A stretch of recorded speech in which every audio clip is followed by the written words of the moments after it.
was recorded for rebroadcast at this time. Please do not call.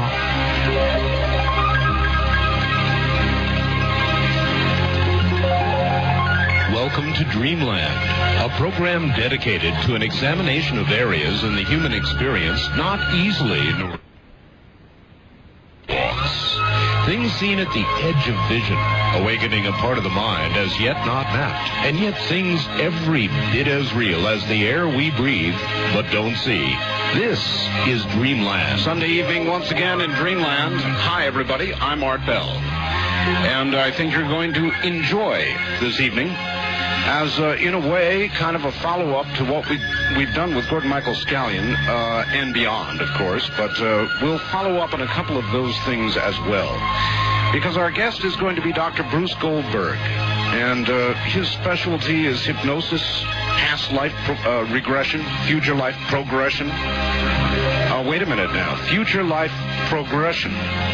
Seems to me if we can look into the future, we can look into the future.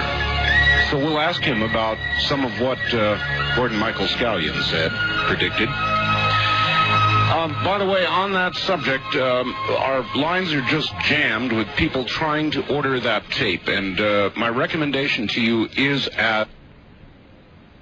continue to try, if you're trying to get a tape of Gordon Michael Scallion, begin tomorrow also during regular business hours. Repeat, during regular business hours. You can continue to try tonight or try tomorrow, and the number to call to get copies of Dreamland programs, to subscribe to our newsletter, or to order the tape of Mr. Scallion that so many are trying to get, is 1-800-917-4278.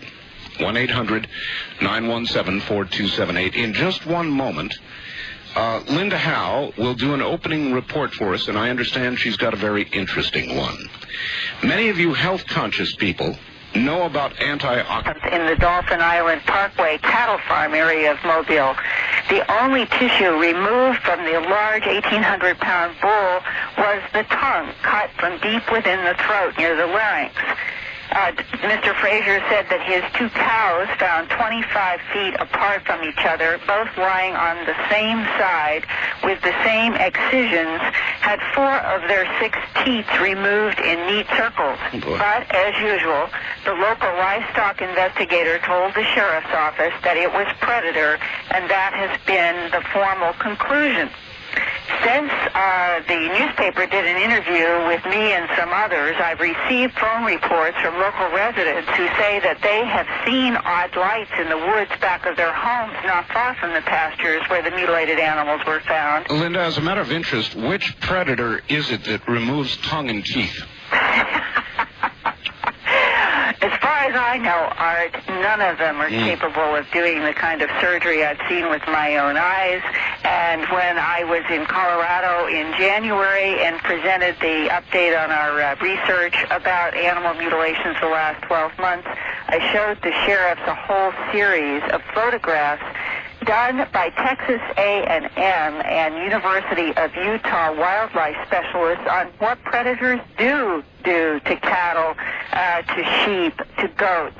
None of the photographs resemble any of the high strangeness bloodless cases, and it impressed the sheriffs, as in Alabama, the rancher knows that what he's dealing with is not predator, but for some reason we are still living in a time when it is easier to deny this strange phenomena than it is to just simply face it, deal with it straightforwardly, and investigate it. Of course.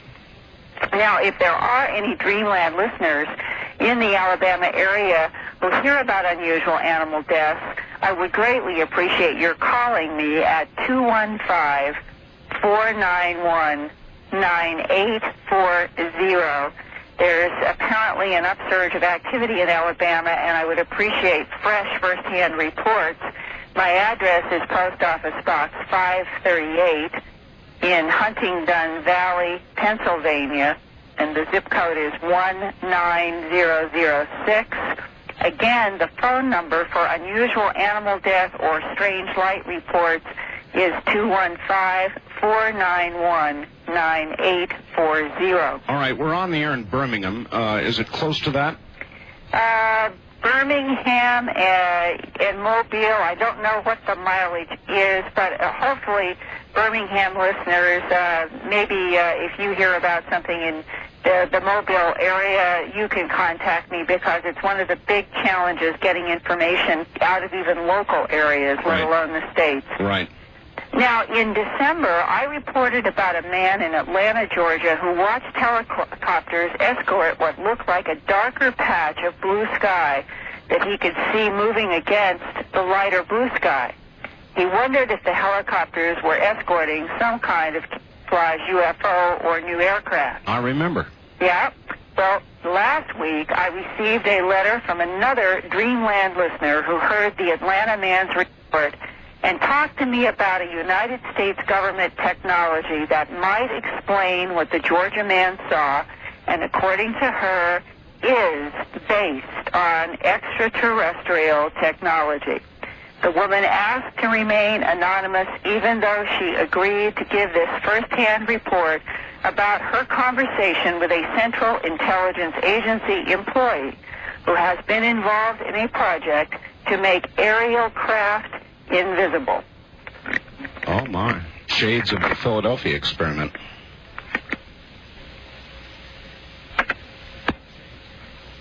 He is an engineer, had been an engineer since college, ended up in management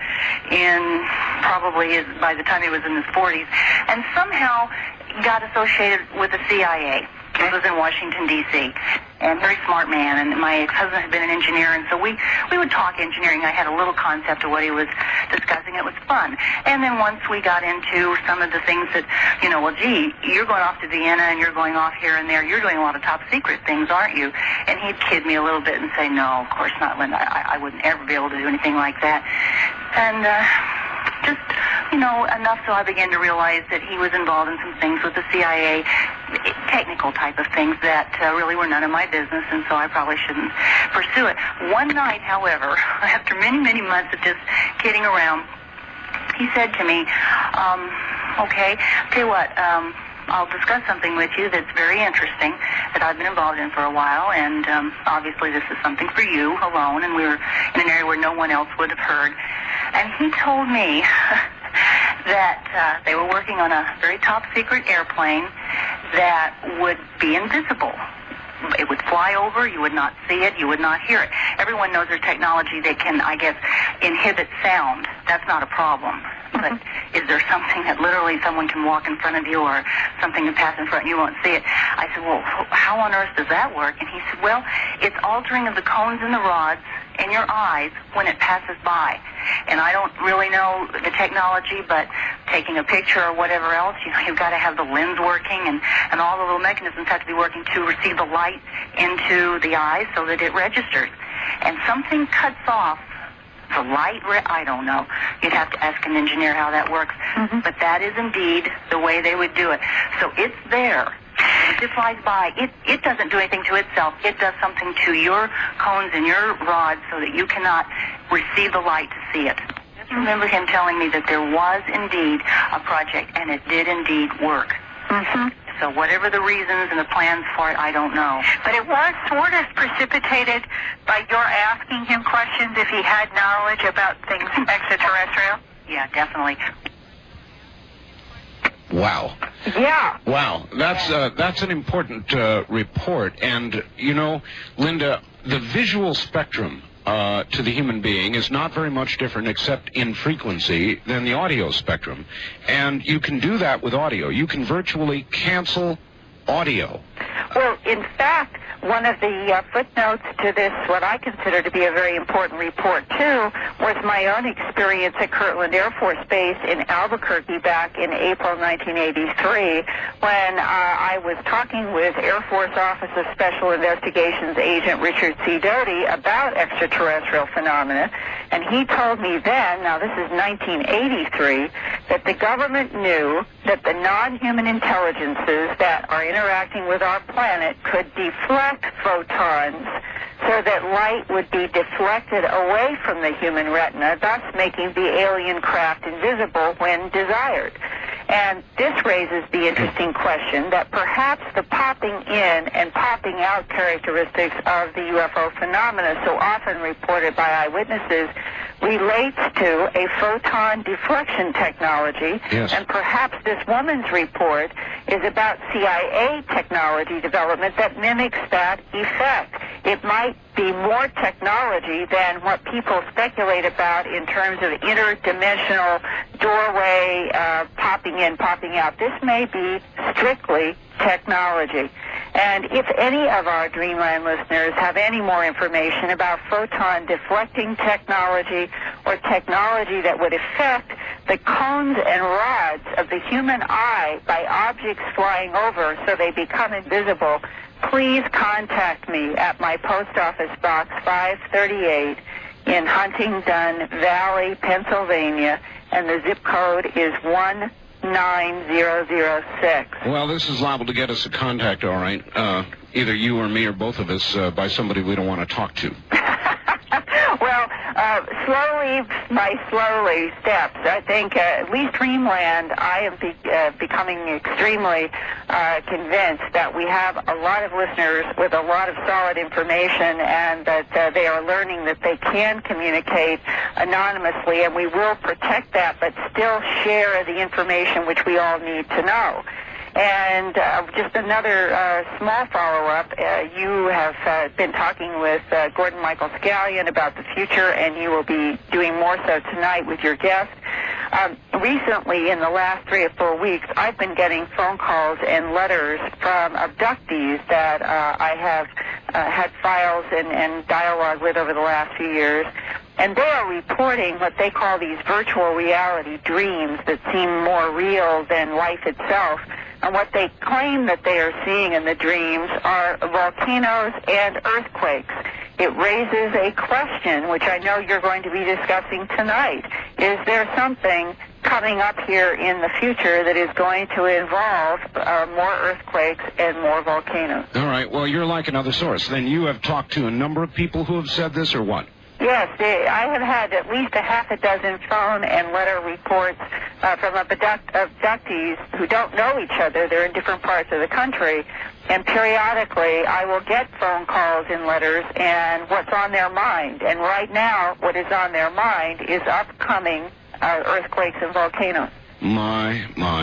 All right, very good. I appreciate that, Linda. And I assume next week, I shouldn't assume. Will you be in where are you going to be? I will be in Philadelphia as far as I know. And I look forward to continuing correspondence from our Dreamland audience. This letter and this interview, I think, gives you an idea of how strong the content can be. Indeed. Thank you, Linda. And thank you, Art. Take care. And I'm going to repeat her phone number for those listening to WYDE in Birmingham, Alabama. Or anybody else who has information on this technology that she just talked about. God, that's fascinating. Modifying the light and the way it's received in the cones and rods in your eye. Linda's phone number is area code 2 Donahue, Joan Rivers, Regis and Kathy Lee, CNN and CBS News, among others. He's also served as a consultant on the film version of The Search for Grace, which was made into a movie for CBS starring Lisa Hartman and Ken Wall and aired in May of 1994.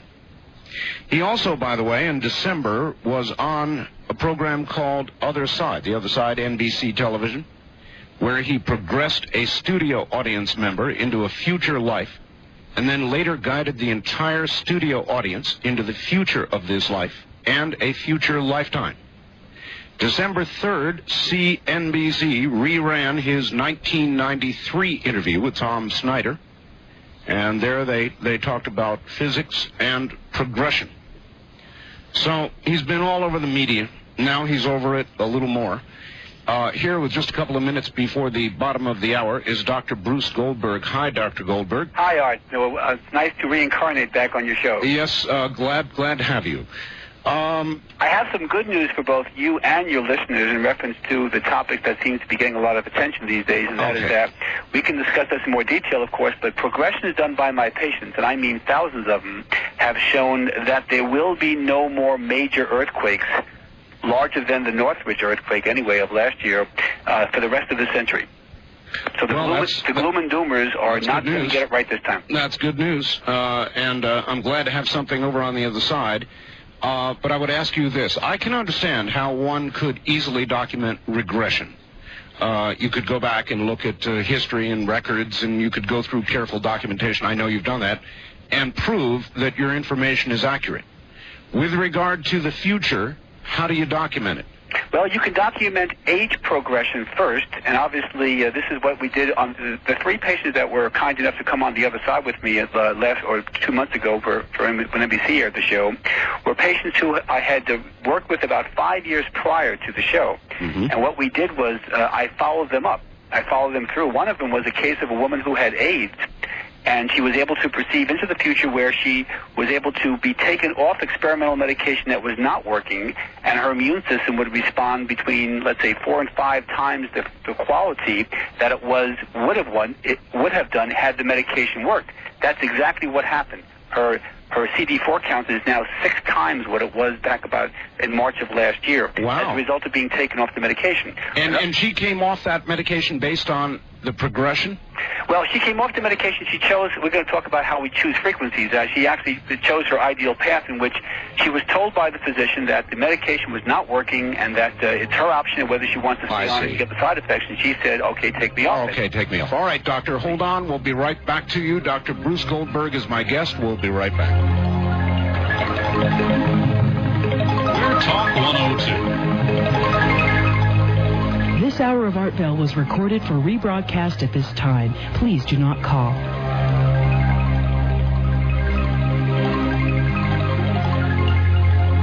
Talk with Art Bell. First-time callers to Dreamland dialed 702-727-1222. This is Dreamland on the CBC Radio Network. It is, and I've got some information just in from USGS, the Alaska Information Center. Brace yourselves. There was a 6.2 earthquake today, felt over a large area of Alaska.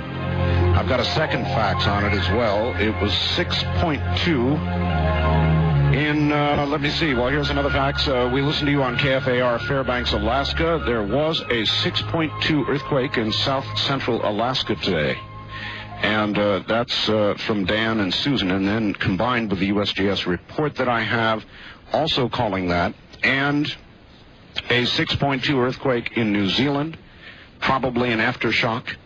Northern Peru today, 5.7, and the California-Nevada border, 3.7. In Las Vegas, they had a mild one, 3.3, and 2.2, make that 2 very mild ones.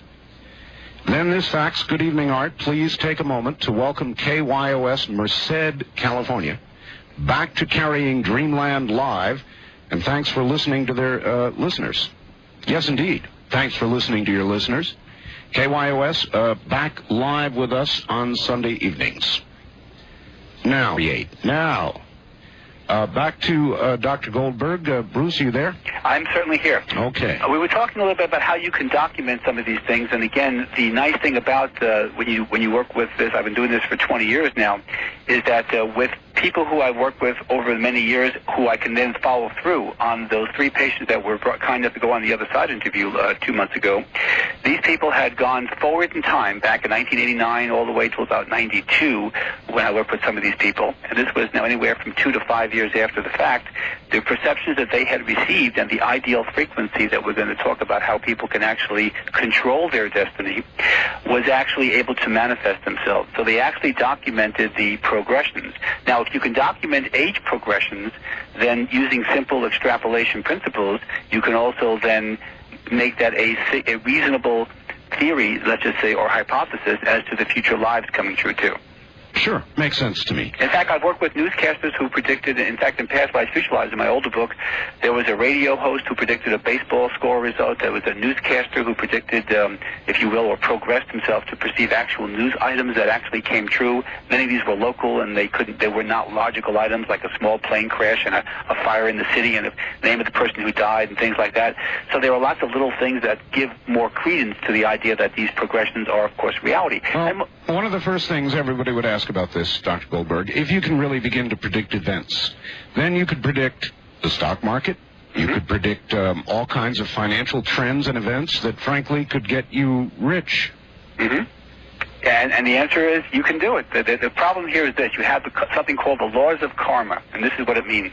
It isn't just one future. It's not like, this is what I always have a problem when people tell me about their psychic readings or some of the prognostications or even their own precognitive dreams that they have.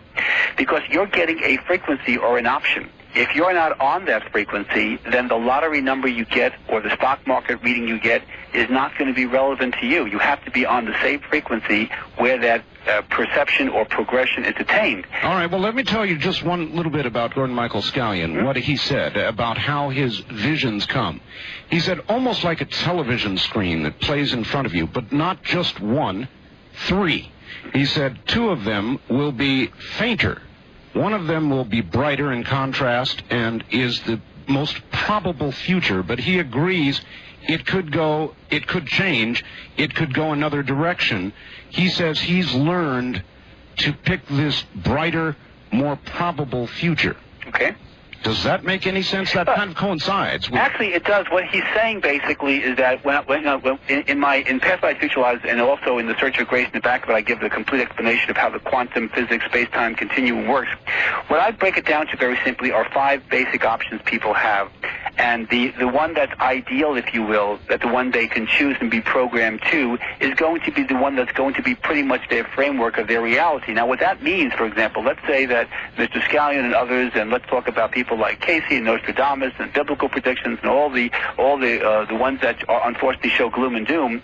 I'm not saying those aren't going to occur. What I'm saying is that I know I'm not going to be on that frequency, and anybody else who uses very simple techniques of switching tracks can actually be switched away from that track where that negative frequency is a reality to a more positive one. Well, Let me give you a good example of this. The best thing I can relate to is that in 1977, when I developed the field of progression hypnotherapy, I decided to do a little research, an unpublished research experiment. I wanted to take about 500 people into the future, specifically going to the end of the century because of the various things I've mentioned, the Casey and the Nostradamus and the Bible and things like that. Sure. So what I did was I found out that about 80% of these people showed that on the frequency they were on, that in May of 1988, they came up with the same figure. In May of 1988, a nuclear war began. Now, I don't read the papers every day, but, I don't remember one. In fact, the nuclear war is going on right now on a certain frequency. We're not on that frequency. That's how similar and how different they are. It's on the same longitude and latitude. It's on the same, shall we say, dimension, if you will, out there, except it's the parallel universe that it represents, which is proven, by the way, by quantum physics. Since 1957, we know about parallel universes. That has been documented at Princeton University, of all places, that they are that off. Just like a radio frequency is, if you change a dial, you're a hair off, you get a different frequency, you get a different show coming in. All right, well, you're in California, right? I'm in Los Angeles, right? Los Angeles. My advice would be stay on a different frequency. Well, of course, but my point is that it's not just my point is to choose the ideal frequency and stay on that one rather than just say staying off all the others. You have to know where you're coming from. You have to know you have to have a scorecard with the players on there. And sure. Most people, they don't have that. What they do is they just unfortunately get hit by this gloom and doom. We were talking a little bit before the show about how I remember I was doing a radio interview here in Los Angeles on KFI Radio, a big radio station out here, and I was regressing and progressing the host of the show into the future. And she went to the 23rd century. And it was a great show. But what happened was that she was very nervous during that show because that was November of 1991. And the following month, this seismologist at Caltech predicted a major earthquake in the Midwest, the Mississippi River Valley, covering like about 10 or 12 states. Yep. It was supposed to be the worst earthquake in the world's history. I remember it, yeah. And guess what? And the news cameras were there, and CNN was there, and everybody was there. And December 7th, Pearl Harbor Day of 1991 occurred, exactly 50 years, by the way. And guess what? Nothing happened. And this was one of the most prominent men in this field who is not on the news very much these days, fortunately. But my point here is that you can't predict earthquakes scientifically. Now, psychically, of course you can get vibrations, and patients of mine can get progressions showing that. But if you look around and perceive the other four major options, you'll find that there are no major earthquakes on at least one, if not two, of the major frequencies. And if you're on that frequency, the Northwich earthquake of last year here, or some of these others, you mentioned 6.2. I don't like any earthquakes at all, but you know something? 6.2 is not going to put California into the ocean. No. Oh, no, it certainly is not. There's no question about it. Those are just quakes that occurred today. Right. But what I'm saying is that people feel that the so-called big one, you know, they had, I remember on the local news here, just in Los Angeles about a week or so, or 10 days ago, they interviewed a Caltech scientist, a seismologist, and he said, well, you know, there's so much pressure built up, we haven't really had a big earthquake, Yep. I mean, the big one, for like since 1810 or some crazy figure. So he says, we're really due for one. He says, well, when's it going to be? He says, well, it could be tomorrow or in 75 years. That's right. Okay. Well, actually, I think they narrow it down to the next 30 years. It could be tomorrow or within the next 30 years. But science is out there also warning right now of a big earthquake. So you're right. You're running against the trend, but that's fine. I hope you're right. That, you know, the point is not to be scared by, this is what you call playing defense. And see, my point here as a therapist is empowerment. Number one, I'm not saying, believe me, I'm the last person in the world to do things of complete folly. I didn't move from the East Coast to the West Coast because I wanted to be in the middle of the Pacific Ocean on a dinghy, you know? Well, maybe this is why somebody accosted Dan Rather and demanded to know the frequency. I don't know. But what I'm saying is that, look, if you send the energy out that you're worried about the possibility, what if, then you actually create an energy level that can make that a reality. If you take an empowered point of view, and if you take the point of view that, you know something, I don't really worry about earthquakes, there's not a darn thing I can do about them anyway, I'm going to think positively and program myself and my parallel universe on a positive level, guess what? You now have decreased significantly the likelihood of that disaster occurring. Well, that's interesting. If that's a universal truth, then those who predict doom and gloom are bringing it on. Well, they're only bringing it on to themselves. You have to have millions and millions of people actually send that negative energy out to do that. That's why, for example, those of your listeners out there who may have, not that this is a scientific treatise, but if they ever read, for example, the Seth material, Jane Roberts' books in the early 70s, they would talk about Seth, the discarnate entity, would talk about how, well, you know, these earthquakes and these typhoons and all these little things are brought about by the global magnified negative energy. Quantum physicists have actually documented the fact that energy does have a certain effect. In fact, there was a scientist, a neurologist up at Stanford by the name of Carl Pribham, who's now retired in North Carolina now, but when he was there for 30 years, he came up with the holonomic memory theory, or brain theory, which states and combines neurology with quantum mechanics, which says that not only does a thought create a hologram, but that hologram creates parallel universes marrying into quantum physics, and you literally have a three-dimensional representation of your reality and your future and your parallel futures by just having thoughts occur in your mind. Well, if we can do this with regard to external events, Doctor, then I would think that the power to heal oneself would be overwhelmingly strong.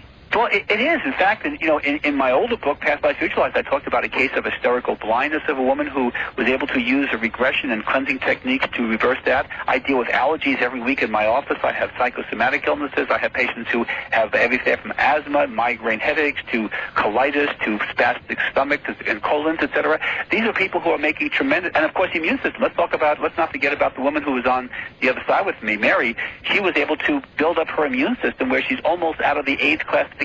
Now, that's how good her immune system is these days. Actually, there are quite some number. I've been reading a book called You Don't Have to Die, and I can't remember the name of the author, but there were a lot of similar cases documented in there of people who have literally actually brought themselves out of the AIDS classification by raising their T4 count. And also people who have remissed cancer tumors, because see, the research today, I had a call from an old friend from NIH, and she wants me to work on a research project with her, one of the grants in the future, in reference to my techniques, just as more of a theoretical backup. And I said, fine, but what they're doing is now they're finding that the classic AIDS research isn't working.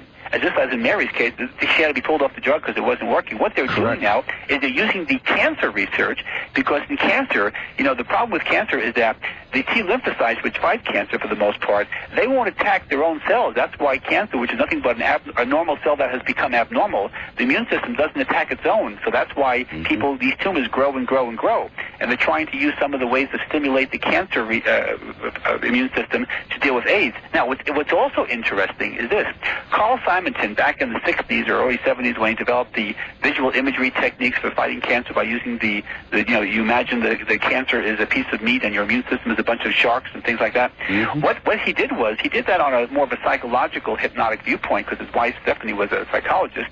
But at Penn State University, among others, I'm familiar with Penn State because of my undergraduate background in biochemistry, is that they came up with, they found out that when patients were exhibiting hypnotic levels, alpha levels, which also includes meditation, that they would actually increase the amount of T lymphocytes produced when they would do these biochemical, they would take certain aspects of the spinal fluid to see what and brain-mind barrier extracts to see what the production of the immune system was, and they found out that in alpha, the production of T lymphocytes was always increased.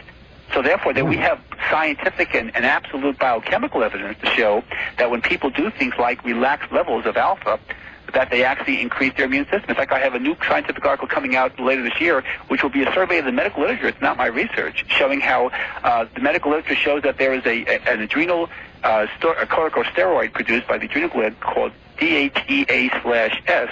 And what this does, the production of this slows down the aging process. And the purpose of this article is to show how, by using alpha levels like meditation, hypnosis, yoga, biofeedback, etc., that you actually will look younger. In fact, patients of mine that I see in my Los Angeles office, when they come in here and they've been practicing yoga meditation for 20 years, I can tell automatically because they never look their age. And neither do I. I mean, you see pictures of me. I don't look my age either. And no, you don't. I don't have a picture in the attic with a sneer on it either. It's done by alpha techniques. Okay, listen, I'm curious. As you progress somebody toward a future life, wouldn't it be possible to discern their rough date of death? Oh, sure. You can get the exact date of death, actually. Do people want to know? Well, it's interesting. A lot of them don't, of course, but inquiring minds want to know, I guess, is the way of doing it. What they really are more interested in is not so much the exact date, because you can't, certain things you can't prevent. You could prevent getting hit by a car if you didn't leave your house that day, yes, but you can't prevent necessarily dying of old age or dying in your sleep at 3 o'clock in the morning in the year 2020. So then they want to know the manner of the They want to know the manner. They also want to know, is this ideal frequency? I mean, did they accomplish what they wanted to, even though we're all going to die, that's a given for the biological body, but the question is, if they had a better frequency and a more fulfilled life, and they left their mark to their children and to the universe on a much more positive note, wouldn't it be better to die even younger, or maybe even more traumatically, if you will, than to live out a longer life and just be sort of like taking up the oxygen? Oh, that's a fascinating concept. Have you been able to document the death of anybody? Oh, sure. As a matter of fact, I'll tell you a very interesting case. So this is one where I was working with this gentleman who is an attorney from the East Coast. Okay, hold on. That's a good hook. Let me take a break here. We'll be right back with Dr. Goldberg. Let me tell you what happened. This attorney wanted to know what his ideal future was, so he was using my progression tapes that I always give a patient when I work with them, and he perceived himself having his ideal future where his wife was going to die in a car accident on the Capitol Beltway in Washington in a snowy February night.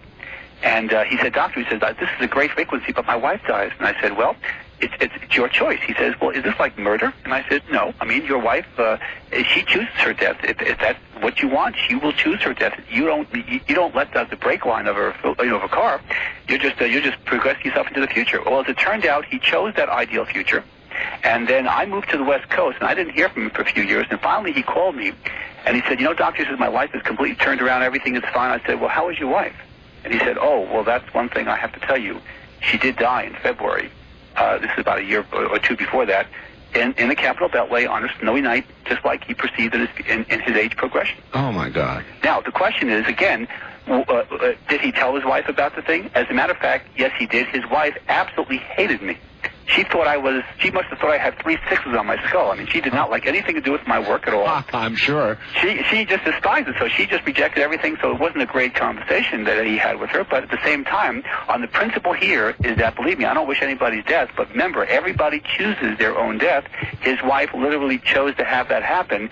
She was informed about the situation and just ignored him. And as it turned out, his progression was extraordinarily accurate, and that's what happened. She's no longer on the Earth plane in this frequency anyway. But she is on others, you see. Other frequencies. I understand. What would the implications be of having changed that, do you think? If he'd have said, oh, well, of course I don't want my wife to die, absolutely not allowed her to go out on any of those nights, and had changed it. Well, interestingly enough, you know, if this is a change of the space-time continuum, you would think, and that would cause major problems, some people would say, but you know something, it really wouldn't. What would happen was that if she lived, okay, then he still would have done his thing, that wouldn't have necessarily changed his other aspects of the frequency. And then because she lived and her thoughts would create a new reality and his thoughts would create additional realities, they would simply just make certain addendums and changes to their frequency in the space-time continuum. I don't think it's the same thing as if you stop the assassination of President Kennedy or if you stop the bombing of Hiroshima. Those would be a lot more significant aspects to the space-time continuum. Would she, in your opinion, have died anyway within a short time? See, that we don't know, because you see, I don't do that. We don't. All right, I understand. Doctor, we've got a hold right there. Sure. Fascinating point, too. Dr. Bruce Goldberg is my guest. Good evening, everybody. You're listening to Dreamland on a Sunday night from the CBC Radio Network.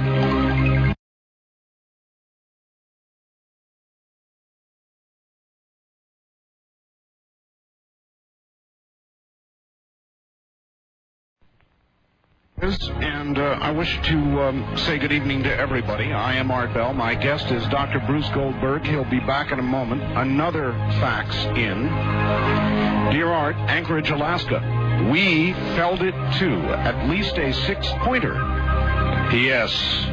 Gurgle, gurgle. Obviously, a little chilled Alaskan humor there from Rocky and Pam. Thanks very much, folks. Very encouraging. Very positive.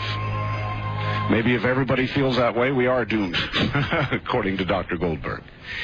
Actually, according to Dr. Goldberg, we're not at all.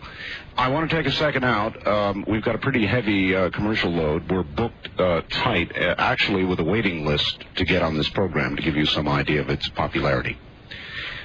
Back now with Dr. Bruce Goldberg. Doctor, would changing the impending death of yourself or another be like fooling Mother Nature? Would it be like that? No, not really. You can't fool Mother Nature. You can just simply sidetrack her. I mean, basically, you know, technically, there are things that you can do. We fool Mother Nature, if you will, or try to disguise it with modern medicine. I mean, people live longer than they ever did before. That's true. And so that doesn't cause the space-time continuum to go into some sort of like a reverse zit here. I mean, people still go on. But let me tell you, one of the things that I think both you may relate to this as well as I'm sure your listeners will, is the idea of a lot of these events, like progressions and regressions in our body experiences, etc., are preceded by dreams. In the case that was made into the movie, The Search for Grace, my new book, this was a woman who was murdered by the same man 20 times in 46 lives. And when she came to see me, she was getting these nightmares, these literally post-traumatic stress disorders type of nightmares of being murdered by a man looking differently, but she realized or felt it was the same person. When she went through all these exotic experiences and was able to remove this karmic bond, if you will, this negative karmic trait and karmic debt, if you will, and she was able to break off this relationship, just before doing that, she had dreams of herself being murdered by him in her current life, had she not have ended that relationship. And literally, had she not have done this, you know, I don't take credit for this case, it's really hers. I only train patients to do their thing, you know. But she had she not had done that, she probably would have been murdered. He tried to murder her on 3 different occasions. It was a very, very exotic case, But my point here is that she was able to change her future by having some sneak previews by dreams, but also by being able to literally raise the quality of her own soul's energy by using the very simple techniques that we use. And interestingly, without the world coming apart. That's right. All right. No earthquakes at the same time. I hate to even bring this up, but I'm going to do it. The O.J. trial, as you know, they talked about dreams in the O.J. trial. He reportedly had one, and they made a big deal out of it. Marcia Clark, the prosecutor, said, a dream is your heart's wish, or your heart's desire. I can't remember. She was quoting Disney.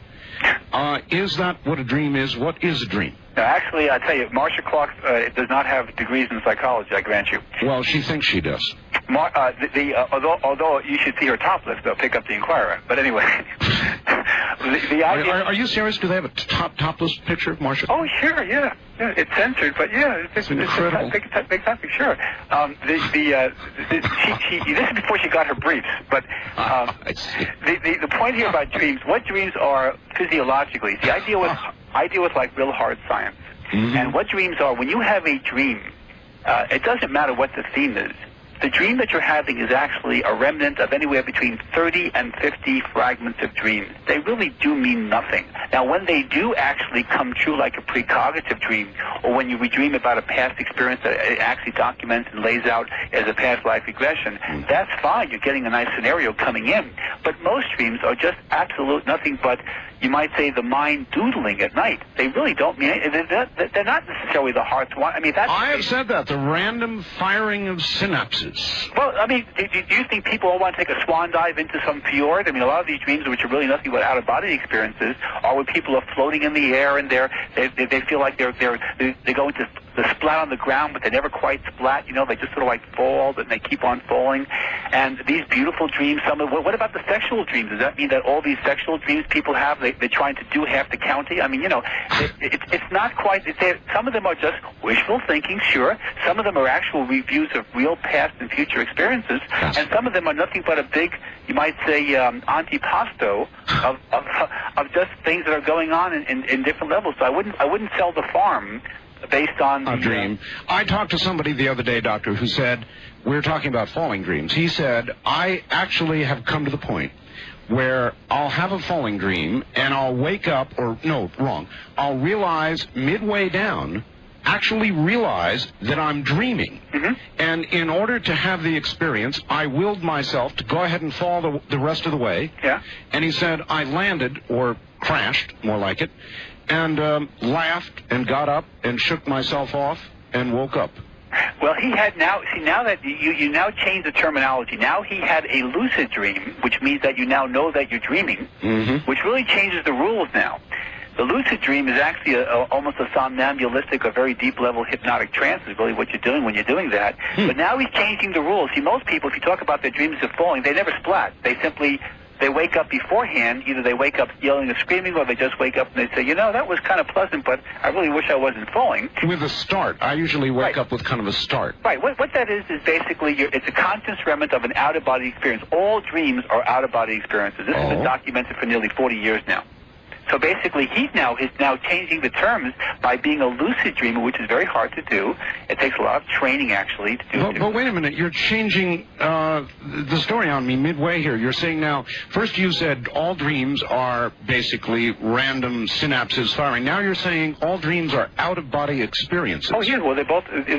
One is not necessarily a problem with the other. I mean, out-of-body experiences simply means that when you're dreaming, the soul, the subconscious mind or spirit, is leaving the physical body. And when it enters into it, the synapses that you're referring to, the firing of synapses and the hypothalamus and all the storage of memories, etc., are simply just retrieving what you did when you took your little trip out of the body. I mean, that's part of the system. Wow. But see, the point here is that most people don't dream of splatting or landing. What they do is they simply wake up beforehand. He changed the rules by being a lucid dreamer. Now you're in a different ballgame. Now you're in a you add another gear to the car here, you see. So now he can control that dream any way he wants to. You know, there was a great movie called Dreamscape. I don't remember, it came out about 5 or 6 years ago. where people would dream about, actually, the dreams were reality, and they were dreaming about this plot to kill the president or whatever they were doing. Right. It was a great movie where the dreams were actually real, and they were implanting real dreams into people to do their thing. Of course, it was science fiction, but again, it's based upon science. But no, dreams are actually, most people, when they die at night, those people that are old, elderly, or dying of natural causes, if you will, they will die in the middle of the night in the dream levels, because the dream levels represent a very uptight and very tense area as compared to the unconscious mind, whereas during the waking day, the dream levels or the daydream levels of alpha or hypnosis, or simple daydreams as you would call it, is really the more relaxing part of the day. When you take somebody through regression or progression, how much of what you learn do you tell, and how much on a regular basis would you hold back? Well, actually, I hold back almost nothing, because I don't have to hold back anything. They're telling me, I don't tell them. I'm not a psychic. I ask them the questions. It's almost like an O.J. Simpson interrogation here. I ask them the questions, and they say, I see, where are you?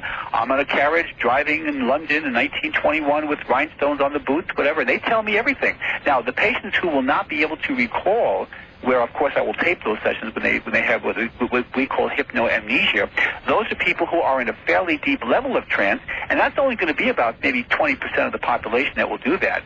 80% minimum will have complete, absolute memories of everything that they do.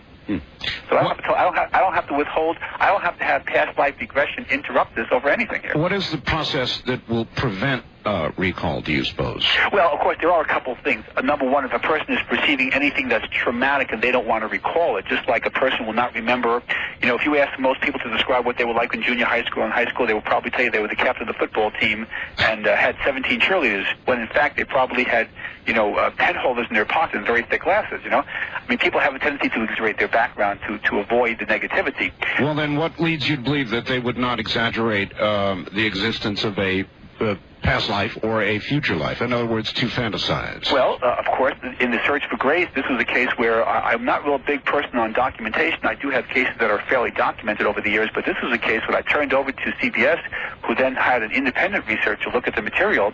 As it turned out, not only was the woman accurate on 24 facts that she gave, but two of the things she reported in trance, namely her age at her death. She said she was 32 and not looking forward to her 33rd birthday, and she said the name of her son was Cliff. The newspaper reports said that she was 30 years old and her son's name was Chester Jr. As it turned out, surveying the birth and death certificates, which in New York State where this occurred, you have to get the political permission of the governor's office, and nobody could get that unless you're a family member, and this woman is far from a family member. As it turns out, she was right, they were wrong. So therefore, not only does this case document, but it documented on facts that she should have told me the false data had she just read newspaper reports. It now stands as one of the most documented cases of the century. Okay, it seems irrefutable, but again, my question, past that case, in how many cases of this sort do you suppose what you get is fanciful? Well, actually, I'll tell you, when I do the regression, I can't speak for anyone else. When I do a regression, I at times use what we call the federal model to make it as objective as possible. I'm really not particularly worried about the data, because when I do check them out, or I hire researchers to do that when I don't have the time or the ability to go across the country on these things, I find a tremendous validity to it. I mean, when they're dealing with the ancient continent of Atlantis or Lemuria, or they're dealing with the 34th century progression on another planet, obviously, unless you're real patient, you're going to have to wait around for that. But the regressions that I get from other patients, not just Ivy, the one in the Search for Grace, but others are very, very valid. In fact, I've had people who just use my past life regression tape. Here's a very interesting woman who, she heard me on a radio show out of Boston, and she ordered this tape, and she went into a past life that took her into North Carolina in the late 1600s, where she was working in a farm, a plantation for cotton or whatever it was, and she then took a vacation, decided to check this out, went into the court records, and by the way, the court records on the East Coast do have inventory going back to the 1600s. They're actually kept on court files. And in fact, it turned out that the number of bushels of cotton that she read out in trance that she remembered was actually on the court records, and that her name, the dates, the family that she had, all of that verified. So she literally documented her life just by playing a past life regression tape. And she'd never been south of the Mason-Dixon line in her life. She was a good old New Englander from heart. And so here's an example of another case of people actually validating it. So I think the information, if properly done, we're assuming the person is a competent therapist, we're assuming that the patient trusts the therapist, and that this isn't some sort of a game or joke, and that there's, the person is in a decent level of trance, that really isn't difficult at all. And I think the information properly done is extremely valid. So valid that not only am I, but my colleagues are, as a forensic consultant, hypnosis, age regression, just age regression, not past life, is used in all major police departments in this country.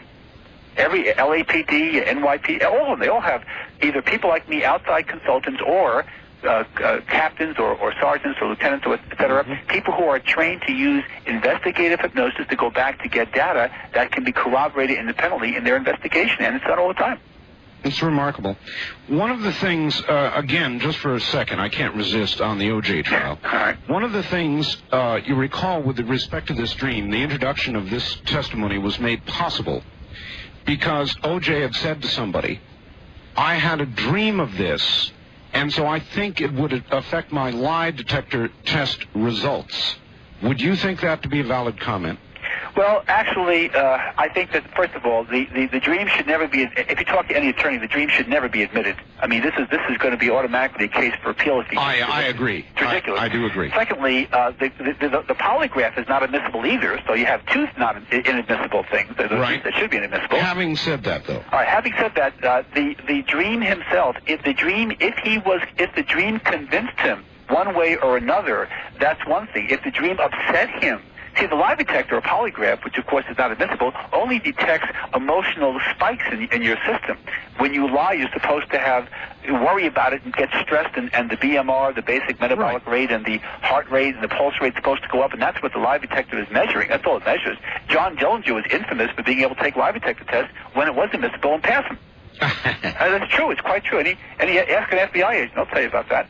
I have former agents who worked for me who told me that, and I've also read reports on that. He had no super ego, no soul, literally. He could just simply lie like a trooper, didn't think it was lying, or he could just simply get away with it. So, if anything, if he dreamt about his old TV series being canceled, anything that would upset him, then that would make the lie detector, of course, the spike and jump and make him sound like he was lying. So he was really right.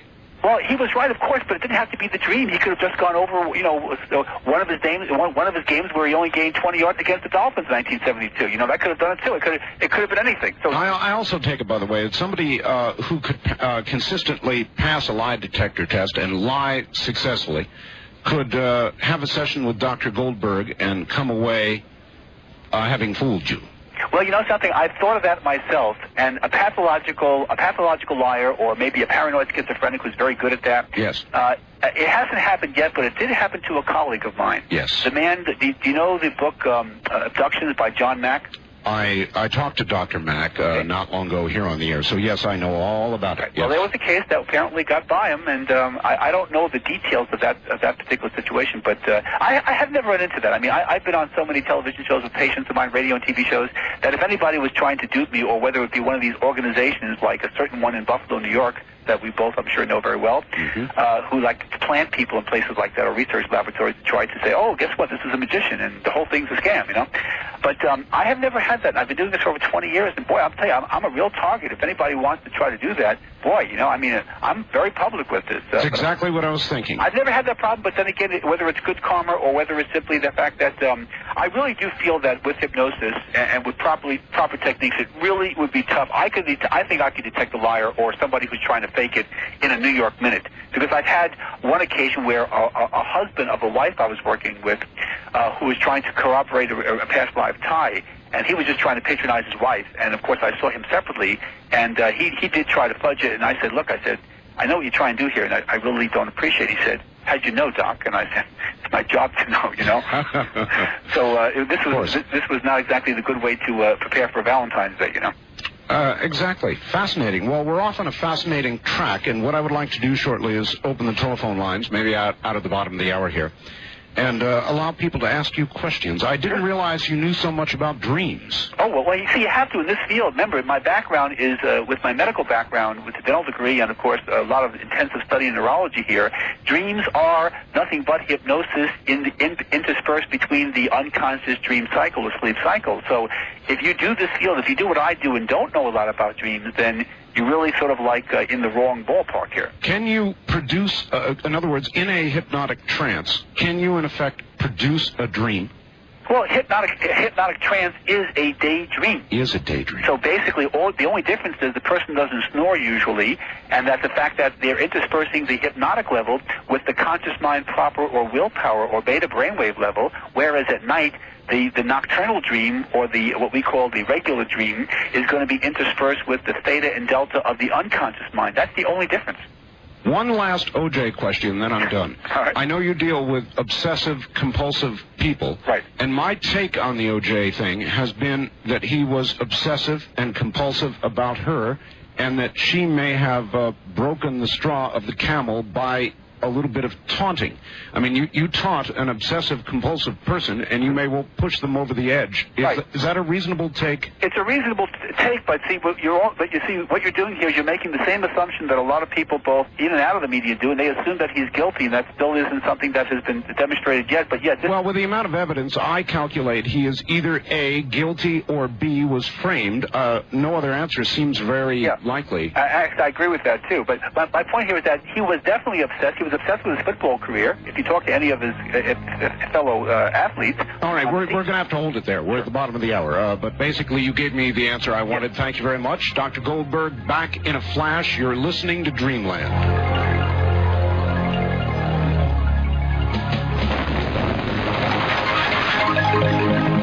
Talk 102. This hour of Art Bell was recorded for rebroadcast at this time. Please do not call. All right, we're about to open the phone lines, so listen carefully. From the Kingdom of Nye, we continue with your calls on Dreamland with Art Bell. Call Art now, toll-free at 1-800-618-8255. 1-800-618-TALK. First-time callers, area code 702-727-1222. 702-727-1222. Or the wildcard line at area code 702-727-1295. 727-1295 in the 702 area code. Now again, here's Art Bell. Now again, here I am. The number given, the 800 number, was for west of the Rockies. That's 1-800. 618-8255. I confuse myself. 1-800-618-8255. East of the Rockies, it's 1-800-825-5033. East of the Rockies, 1-800-825-5033. And in just a moment, back to Dr. Goldberg and your calls coming up. Fascinating topic. We're going to try to go through several questions quickly. I've got several faxes, and they're relevant. Okay. Art, one question posed on other programs, my programs, is when you die, should you go to the light or the dark? You always go to the light. Always go to the light. The white light. Mm-hmm. We had somebody who came on the air and troubled me greatly and said, the light is a trick, go to the darkness. And then, let's see, when your guest talked about parallel dimensions, are we each on a different dimension as individuals, or are we all in the same dimension? Well, there's an infinite number of universes, as we call it out there, but you and your family and the people that that we're talking to right now are on a certain parallel universe. So we are on the same one. However, there are plenty of others out there too, and if you're able to see those, which you could do with progression techniques, then you can be programmed and switch to your ideal path. Mm-hmm. Art, the soul only leaves the body at what is called death. When we project out of body, we are extending our consciousness to a point or place, and the soul stays in the body. Well, that's really not true. Your soul leaves the body a lot, actually. It leaves it during the dream levels. That's 3 hours a night. It leaves it through the 4 hours that you spend in daydreams or hypnotic levels during the waking day. So the soul is out of the body for 7 hours out of every 24-hour cycle. All right, let's go to the phones. I promised... Call the wildcard lines, area 702-727-1295. Okay, let's try it again, Rod. We don't allow last names on the air. Oh, okay. So let's just say this is Rod. Where are you calling from, Rod? This is Rod calling from Round Lake Beach. From Illinois? Illinois, all right. Okay. Yeah. I had a dream. I was wondering if Dr. Gold would understand this. Now, I'm a paranoid schizophrenic. Yeah. And I have these out-of-body experiences. I have them every night. I go into these deep meditations. And what I dreamt was that I had this girlfriend, and I was walking under these power lines by my home, and my pants started to glow, and they were like under a black light. I seen 3 gold statues coming out of the sky. One of them was me, one of them was my sister, one of them was my brother. I came down, and I got bigger. As they got bigger and they got closer, they got bigger, I could walk and meditate at the same time. I was dark out, the sun had been down for a couple of hours, and my girlfriend wanted $1 for some smokes. I said no. I had $700 in my pocket. She went to the top of the hill. I was at the bottom. Everything got foggy and white. Now, as it got foggy, the only way I could tell my way home was by the trees. All right, we're almost out of time. Well, basically, Rod, the fact that you gave me a history of paranoid schizophrenia is a problem in the sense that the actual mechanisms of your brain's functioning with the dream is going to be a little bit distorted than others. However, these dreams mean whatever they mean to you. Remember that these are fragments of 30 to 50 different dreams. It sounds like you're trying to make sense out of it, and what I'm saying is that enjoy the dream, or go on with your life and don't put a lot of faith in it. All it is just a dream. Fascinating. But you say paranoia, schizophrenia, would modify the way... Yeah. The fact that the way he fires his synapses and the way he interprets things and the way he even acts behaviorally will be affected because of the syndrome itself, because it is a psychotic behavior. So therefore, what that means is that the mind levels in the dream levels are also going to be off on more, shall we say, exotic levels than people who don't have that particular syndrome. Fascinating. West of the Rockies, you're on with Dr. Bruce Goldberg. Hi. Hi, this is John from San Diego. Yes, John. I got a question for Dr. Goldwood. Goldberg. It's Goldberg, and welcome to KOGO. I apologize. It's all right. I have a question about nightmarish dreams. The question is that when someone has a nightmarish dream one night and wake up the next morning having this nightmarish dream continue on, and on and on and on until it becomes a memory at times. Wait a minute, caller, I have a question. When you say continues on, you have the same dream again, or the dream actually continues where it left off? Well, what this dream I had in a nightmarish dream is that it happened in a nighttime, and it has to do with things with the Army. Okay, I repeat, caller. I don't need to know the content of the dream, but does it continue or does it repeat? It repeats itself over and over and over like a memory. Okay, now this is very important. The repetition of the dream is one of the ways your subconscious mind, or your soul as we call it, is trying to tell you that you haven't dealt with something. That's the key here. When you resolve something, for example, you're talking about something that happened in the early part of this life. You mentioned the Army. I assume you were in the Army? Yes, sir. Okay. Now, there was something about that dream that you did not deal with, or that is representing something that you didn't deal with, and that's why you're having this little sort of like alarm clock going off. Whatever that is, that needs to be dealt with. Once that is dealt with, you will no longer have those dreams. In my particular specialty, when people come to see me and have past life dreams, some of them are very violent endings. When we go through the experiences and when they learn to raise their soul's energy by what we call cleansing techniques, which they're also partially trained to use via tapes, then they no longer have the dreams. Just like Ivy in The Search for Grace, she no longer had the dreams of being murdered once she realized who Johnny was and once she was able to overcome that obsession and that attraction to him. So you need to deal with this, is what I'm saying. But Doctor, would this help be like in a aggression sort of hypnosis to bring out what this memory was? Or? Absolutely. It would help you to find out what it is, but more importantly, interestingly enough, that isn't even that important. What's important here is that this is a little complicated, but your soul's energy where you're functioning right now is compromised, which is why you're vulnerable to those dreams. Once you raise the soul's energy, you don't even have to understand the content. You will automatically be able to rise above the issue, just like building up your immune system. I was going to make the same parallel. It's just like the immune system then. Right, it's exactly the same thing. It's an energy immune system, actually. So, but the point is that in your case, I think because you seem to be more intellectually involved with this and you know, want to know what's going on, the laying this out in an age regression would be a way of having you lay out the complete scenario. Once that's done, you'll never have those dreams again. All right. East of the Rockies, you're on the air with Dr. Bruce Goldberg. Hello, where are you calling from, please? I'm calling from Kenosha, Wisconsin. My name's Renzo. Yes, sir. I was wondering, well, I have these dreams, but I wake up, I feel like I slept, I sleepwalked. Mm-hmm. That's how vivid it is. Right. Do you find yourself actually in different physical positions, like in a different room when you come out of these dreams? No. Okay, because you actually can sleepwalk even as an adult. It's rare, but it does happen. Well, the dream, I come back to the bed, and it's a recurring dream. But do you have other people where you live that might have testified whether you actually did walk and leave? No, I don't. Okay. All right, I'll add something. Doctor, my younger sister did exactly that when she was young. It was absolutely frightening. She would get up in the middle of the night, and she would walk by the way, whatever she was dressed in. Right. She would walk. It was really eerie and really scary. Right. And now, a few times she walked right out of the house and down the street.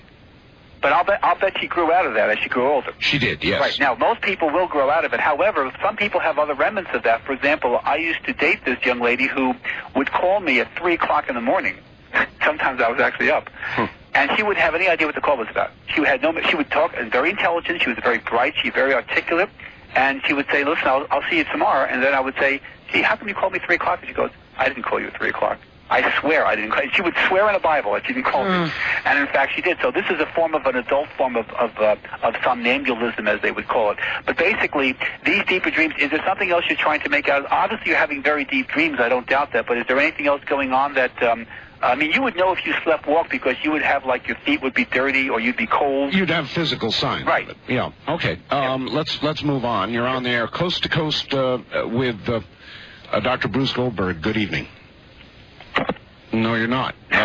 Let's see. Here. Lost in a dream. Yeah, that's Lost in a Dream. Dr. Bruce Goldberg is my guest, and you're on the air. Hello. Hello, hi. I'd like to know, like, I always have dreams about God talking to me. So what is that? It's like it's really God talking to me. So most likely, it's one of two things. We call this your higher self or your superconscious mind, and the other is what are called masters and guides. Those are the two most likely candidates. The problem is that when you have this higher energy or perfect being, if you will, communicate with you, most people will assume it's either God or Jesus or whatever their belief system is, and usually that's not the case. It's not? No. So isn't we all are trying to go up to the highest to get to the heavens? Or? Right. The problem is that, you see, unfortunately, I explain this more in my older book, Past Life Visualized, which has a complete dissertation about the different plane concepts. We're on the Earth plane. This is the lowest of 5 planes that make up the karmic cycle. Therefore, the 13th plane is what you would call the God plane or heaven, nirvana, whatever you want to call it. There's no communication between the God plane or manifestations and the Earth plane. All you can get are what's on the lower 5 planes. Now, you can, however, access your higher self, which is you in your perfect form, or you can access a master or guide, which is somebody that you've probably known in past lives who has perfected themselves, but instead of going on to the God plane or the higher planes, has decided to stay around and help you and others to perfect themselves. But there's no real documentation or way we can even metaphysically, let alone scientifically, show that a person is actually contacting God. Their higher self or masters and guides are far more logical. All right, so we are on the lowest plane. Just as a matter of curiosity, when there is an apparition, when there is a ghost or a spirit, or whatever it is that people call these things that appear, and it appears here on Earth, is it in effect slumming? Slumming, did you say? Slumming, yes. Well, yes. I mean, there are times when, for example, I had a woman I just saw from Northern California who was actually being she was influenced by the spirit of her late husband in a previous life, who was actually trying to dominate her and causing her all kinds of problems with her current husband, as well as drinking and all kinds of other things. And all it was an attempt at a past life possession. which of course doesn't work very well. But sure, there are entities that float around. There are no real demons or evil spirits per se. What there are poltergeists or ghosts or astral bodies, as we call them, that simply have not reincarnated, and they simply hang around. Sometimes they annoy people. Sometimes they just simply are wandering and troubled spirits. But you made a comment before which ties into this, which I want to reinforce again. This is a very serious one. When you said that, I don't know who it was, and I don't really want to know who it was, but that person who said that when you see the white light, go to the darkness, yes, that's a real, I mean, if anybody has had that experience, if anybody tells them that, please call me at my 1-800-KARMA-4U number, or 1-800-527-6248. I want to speak to you immediately. That is the worst possible advice anybody could ever give you. The white, it always represents purity. If you look around with rituals and all kinds of techniques, white is white is always pure. Or even white magic, which I really have a problem with anyway, but at least they use the term white in that aspect. But whenever somebody says go to the darkness, boy, that is the worst possibility. When a person has a near-death experience, they will always, almost always anyway, if I remember this, they will always be surrounded by a white light. They will go to a white light, and the white light will be the way, they're sort of like escalator, if you will, to the soul plane before they reincarnate. So white light is very, very important.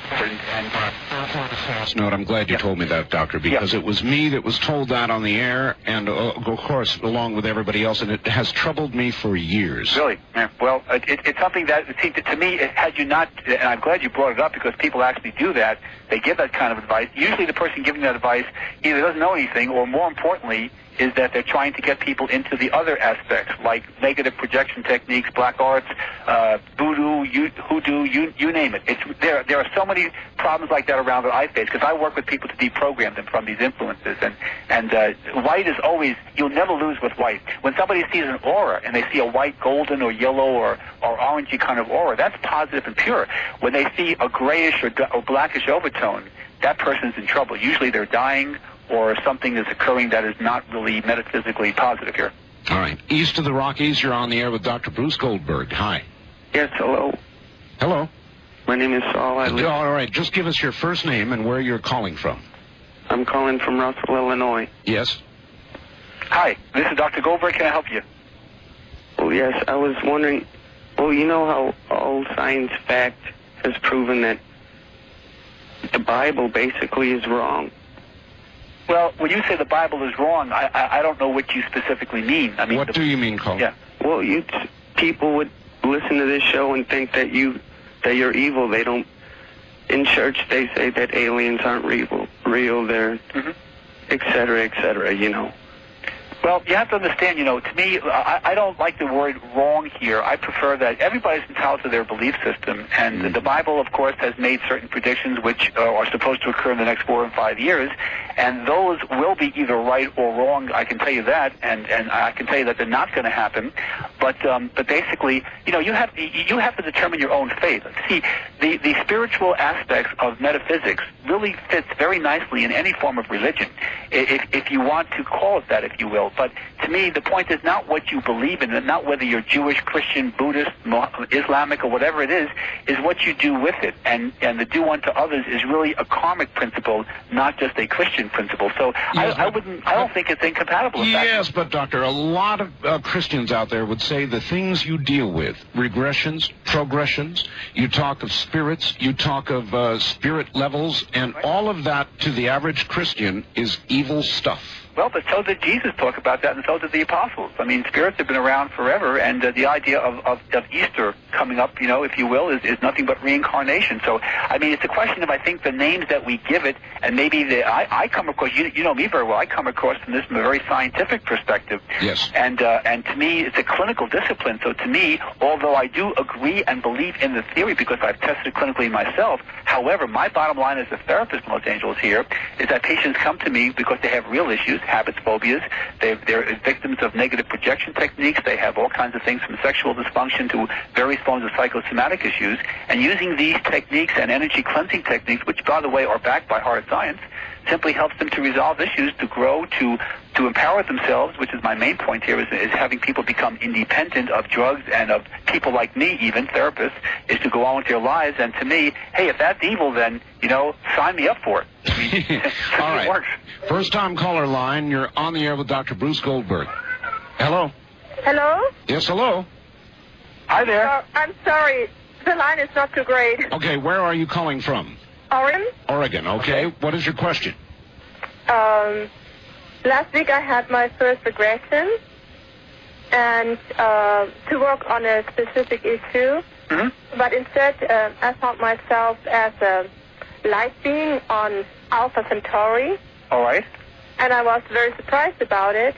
Okay, now you bring up something very, very interesting. In my older book, Past Lives, Future Lives, there's a chapter called Bob and the Light People. What you're describing is what we call a light people regression, in which instead of being in a physical body, you are in pure energy, namely light.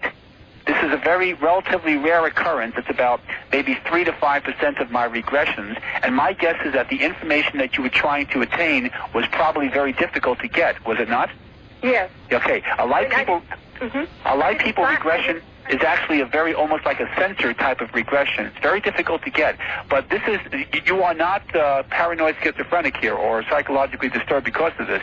If anything, what you're experiencing is potentially a very therapeutic experience. I don't know how experienced the therapist that you were working with was in dealing with light people. This is not something that everybody has in their armamentarium, but it's got tremendous potential. The problem is, when I used to practice dentistry, this would be like taking out an impacted wisdom tooth. It's a very difficult situation to get data from. All right, I'm sorry, we're very short on time, about 20 seconds. Who are the light people? What are you talking about? The light people basically are extraterrestrials, if you will, who actually came to the Earth and actually created the karmic cycle. What they did was they inhabited the physical body of man before there was Homo sapiens, and actually did a lot of nasty things which caused them to be trapped in the physical body, namely their energy, and that's why we have a karmic cycle. Well, Alpha Centauri, among others, is considered to be one of the sources. All right, that's it. We're out of time for this hour. We'll be back with Dr. Bruce Goldberg. Boy, I'm glad I've asked. We'll come back and talk more about the light people in a moment. This is CBC.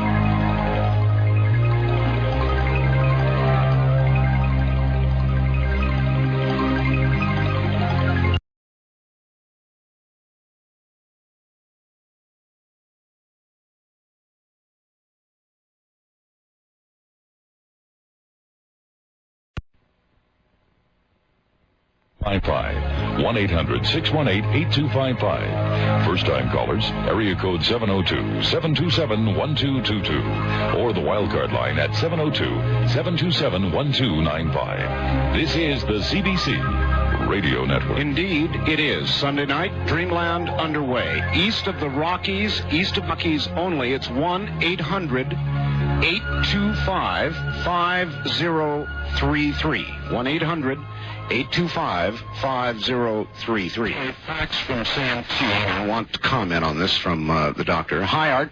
I had an interesting dream that the doctor may be able to help explain. For many years, I've suffered from migraine headaches. A few months ago, I had a headache that lasted for 2 or 3 days. The pain from this headache was in a small area just above my left eye. My dream was of a shaman. He passed his hands over my face until he found the area that my pain came from. He then pointed to the area, drew his hand back, and thrust his forefinger toward the pain. The finger stopped short of my face, but a great force of energy hit the area of my pain. He repeated it 5 or 6 times. When I awoke, my pain was gone, and I've not had a headache in the area since. The dream was very vivid, and I felt the pain when the energy force hit me. Can the doctor give any insight? That's Ray from Santee. Doctor? I love that fact. That's great. It just shows the power of the energy that the mind can create. This is what I talked about. If you don't think about earthquakes and negative things, then you don't really make that happen. But if you do start worrying about it, you can create it. What he did was in the dream levels, which is where almost all of the therapy that I train the patients do occurs, there you have your subconscious mind accessing your higher self, or what we call the superconscious mind. There are no defense mechanisms around to annoy it and to waste time and to cause interferences. He can access his masters and guides along with his higher self. That shaman image could have been either a master or a guide or his own higher self, projecting beautiful, perfect, positive energy, a white light kind of energy, not a dark light, at him, and literally raise up his physiology, if you will, by causing a constriction of the blood vessels, which is needed to make the headache literally go away. This is beautiful. In fact, I have a headache tape that that my corporation markets, which helps people use these simple techniques to help project that positive energy. And he did it naturally by himself, and I think that is great. That is absolutely perfect. And what he just did was show the principle of empowerment. It's a great fact. So I'm glad he got the results. And what he did just there, anyone can do. Wow. All right. Before we get back to the lines, which we're going to do, I don't want to leave the light people. I want to understand the light people one more time, please. Okay. Now, the light people, remember, evolutionary-wise, the ultimate evolution of our species or of our being is really pure energy. The physical body is Gorky on its best day. So, they say in a couple of 100 years we won't have fingers and toes because of the clothes that we wear and things like that. Well, the light people represent, going back literally a couple of million years ago in regressions that I've done, I've had these light people come up over various periods of time from places like Alpha Centauri and other systems, other galaxies. And what these people were, they were pure energy beings, extraterrestrials, if you will, who had no physical body. They came to the Earth and have been coming many, many times, apparently. And what they did was they decided to play and say, it would be kind of nice to occupy that nice physical body of a human being just to see what it's like. To feel the emotions, to almost like just like anything else, and that is apparently one of the theories that I put forth in Past Lives, Future Lives, in my older book, because I've had a lot of clinical evidence to support that these people they came here and they took over the body, and instead of just playing with it and just experiencing it, they misused the physical body. And that originally is how the karmic cycle was created, apparently. And I've done literally hundreds and hundreds of these light people regressions over the years, since I've done over 30,000 of them. And this material comes up over and over again. The chapter in Past Lives, Future Lives called Bob and the Light People is a perfect example of how that manifested and how this man's energy, frequency, vibrational rate was reduced when he entered the physical body, and how he had to work his way out of it in order to perfect himself, which of course he wasn't when he saw me. And this is an example of light people regressions occur in between 3 to 5% of the regressions. If anybody does this a lot, they're going to have these come up, and this is one of the explanations as the extraterrestrial origin of all of us. So technically, none of us are purebred. We're all extraterrestrial in our energy and our origin. Oh, all right. When somebody is possessed, you remember Linda Blair? Mm-hmm. Certainly, The Exorcist. Yeah, that's right. But there are real possessions, or what seem to be real possessions. Right. What's happening? What is that? Well, what that is, again, as I mentioned before, let's assume that you are an entity, you die, you clinically die, and instead of reincarnating, maybe you die traumatically, physical illness or a car accident or something like that. So what you're doing is now you're a troubled spirit. You don't want to enter into that white light because, like some people have said before, some people say, the white light's evil, that's dangerous, Satan's behind it, Mm-hmm. It's almost like the Saturday Night Live church lady routine here, Yeah. Well, what happens here is that so people don't enter the white light, now they hang around as a poltergeist or a troubled spirit, and then they say, I don't really want to be this way. Well, there's a body over there. Maybe it's a loved one. Maybe it's someone they knew. Maybe it just isn't. Maybe you're just in the way. And they simply kind of attach themselves to you just like a parasite would be hooked up into your intestinal tract. And they stay with you until they're exorcised away. Now, exorcism really doesn't work very well, interestingly enough, but superconscious mind taps that I've done with patients, like this woman I described in Northern California who was able to literally exorcise away, if you will, or cleanse away this attachment of a man that she knew in a past life, who, by the way, murdered her and got away with it about 150 years ago. You see, and he was still trying to control her from the proverbial grave. And these possessions are simply entities trying to attach for various reasons, usually not very good ones, but they're not necessarily evil spirits, they're just simply troubled spirits. It's almost like you go to a city and you don't know where you are and you're lost. And instead of just trying to find out where you are, you kind of like prevent other people from getting to work on time. I've got you. All right. East of the Rockies, you're on the air with Dr. Bruce Goldberg. Hi. Hello. I want to ask a question about Alpha Centauri and the light people, but first I want to find out, since listening to the program Gore and Michael Scallion the other night, how can you not think about earthquakes? It's like saying, don't think about a purple elephant. It's true. Well, you can think about it all you want to. I'm just telling you that my patients tell me. I'm not a psychic. I'm a therapist. I get information. I'm like a reporter. My patients tell me that by the end of the century, which is only 5 years away, there will be no major earthquakes in Southern California. I'm talking about Southern California because my patients, although they're international, a lot of my local patients are freaking out when they see those network shows about this, or the scallion and other kinds of predictions. So what I'm just saying is that my patients tell me, won't think about it. My patients tell me that there is not going to be that catastrophe in the limit. Yes, there'll be earthquakes, but there won't be the major ones that make Nebraska the west coast of the United States that some people perceive. That is not going to happen. I'll tell you right now, I'll stake my reputation on it. And I didn't move to Los Angeles from the East Coast just because I want to be, in the middle of the Pacific Ocean somewhere. So what I'm saying is that you can think of anything you want to, but if you project the positivity and ignore all these doomsayers, it's almost like predicting 7 of the last 3 recessions, Okay. You can always say negative things, but the point is that you're only sending out the wrong kind of energy. It's not going to help you, yet it can harm you by allowing yourself to be part of a negative frequency where these things will occur. All right, caller, you had a question about the light people? Yes, it seems like when I was wondering what you thought of Shirley MacLaine's writing. It seems, I think she wrote about light people. Yes, well, Shirley MacLaine really wrote about, driving in Peru with no hands, too. But Shirley MacLaine brought a lot of people into the field, and I thank her for that. However, her writings really weren't dealing with light people so much as the classic out-of-body experience that she experienced in the Andes in South America. And basically, what she was doing was reporting things that other people have reported, so there really isn't anything new or unusual about Shirley MacLaine's experience, except that it happened to Shirley MacLaine, an international film star. You're not a skeptic about her writing. I'm not a protagonist about her. She's not a scientist. She's entitled to her opinion. She can write anything she wants to. Basically, her books are nothing more than metaphysical diaries, basically, and she's entitled to it. I mean, she's not Kenneth Ring or Michael Sabom or Ray Moody, I can tell you that. And I don't respect some of the comments that she's made.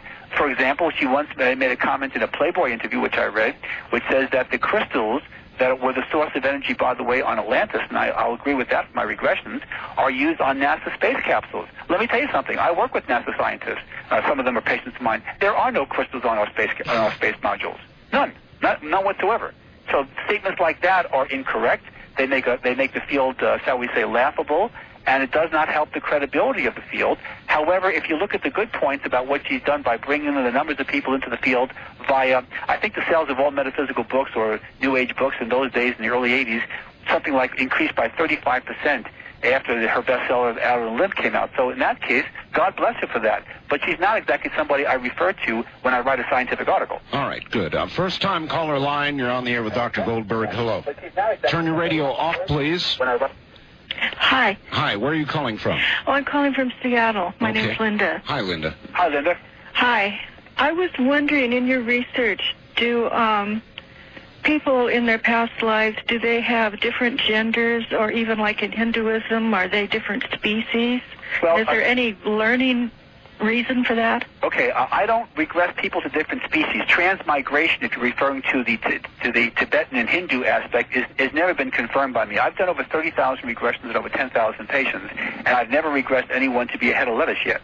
Everybody's always human. Some people are more human than others, however.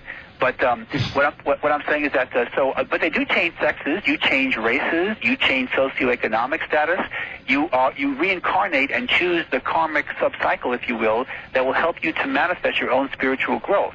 That is the only point of being on the earth plane and being in a reincarnated body is spiritual growth. Everything else is secondary or tertiary. So if you have to be black or Asian or white or American Indian or South American Indian, whatever you have to be is what you'll be, and that's what you will choose the framework. However, you always have free will, and therefore you can make poor choices, which unfortunately a lot of people do, and that's why they run into the karmic problems that they do and have the proverbial karmic egg on their faces sometimes. The actions that they do. All right, good. West of the Rockies, you're on with Dr. Bruce Goldberg. Hi. Hi, this is Tim calling from Portland, Oregon. Hi, Tim. Hi, Tim. And I guess we're having the worst snow in 25 years here today, so... Wow. But, which isn't much for a lot of the part of the country, but Northwest we don't get a lot. It keeps you listening to the radio, however. Yes, at home warm and listening to the radio. What's your question, Tim? I've got two things. One is, how do I find a good person in the area for regression? And the second is... sometimes I'll be asleep and I'll just wake up, like bolt upright, and just wondering what causes that. Well, okay, let me answer the first one first. I can't make referrals. There are a couple of pages in the back of my new book, The Search for Grace, as well as Past Lives, Future Lives, which give some recommendations. I can give you some more material if you contact my 1-800-KARMA-4U or 1-800-527-6248 number. My staff will be happy to send you information which will make your choice a little bit easier by giving you some background. All right, listen, you hold it. Oh. You're so good at talking 100 miles an hour, you've got to slow down for phone numbers. So do it. 1-800-527-6248. All right? That's good. Now, what that will do is that will give you a little background. I'll send you out a packet which will tell you some of the things, a little bit about the field, and what you would do is take that information, read it over, and then you quiz anybody who alleges themselves to be a past life therapist. If they don't know that material, if they don't know the basics, then you don't want to be there. Okay. You always want to work with somebody who knows more than you, in the field. As far as waking up bolt right upright, that is most likely from a dream, which is, again, can have fantasy components, or it could actually be an actual past life death of yours that you could be reviewing, or it could be simply you returning from the out-of-body experience that all dreams are. When you return from an out-of-body experience, it's almost like parachuting.